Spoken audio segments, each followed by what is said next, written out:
થાનગઢના ભલોડો વિસ્તારમાં ગેરકાયદે ખનીજ ચોરી થતી હતી, જેના પર સુરેન્દ્રનગર ખાણ ખનીજ વિભાગ અને લીંબડી ડીવાયએસપી ટીમે દરોડા કર્યા હતા, જ્યાં 15 થી વધુ ટ્રેક્ટર, 10 થી વધુ ચરખી, 3 લાખથી વધુ કોલસો સહિતનો કરોડોનો મુદ્દામાલ જપ્ત કરાયો।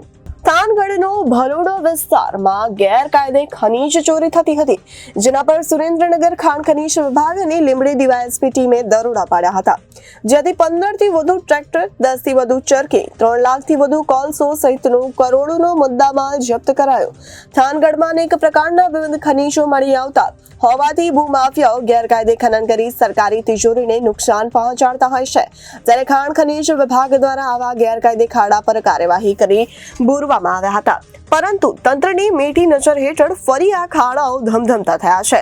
ત્યારે થાનગઢ ભલોડો વિસ્તારની અંદર કરોડો રૂપિયાની ખનીજ ચોરી થતી હોવાની બાતમીને આધારે થાનગઢ પોલીસ સ્ટેશન અને મામલતદાર ખાતાને અંધારામાં રાખી મોડી સાંજે લીંબડી ડીવાયએસપી રવારી, ખાણ ખનીજ વિભાગના અધિકારી નીરવ બારોટ અને ટીમે સંયુક્ત ઓપરેશન હાથ ધર્યું, જેમાં અંદર 15 થી પણ વધારે ટ્રેક્ટર, 10 થી પણ વધારે ચરખી, 3 લાખ કિલોથી પણ વધારે કોલસો પકડી પાડ્યો છે।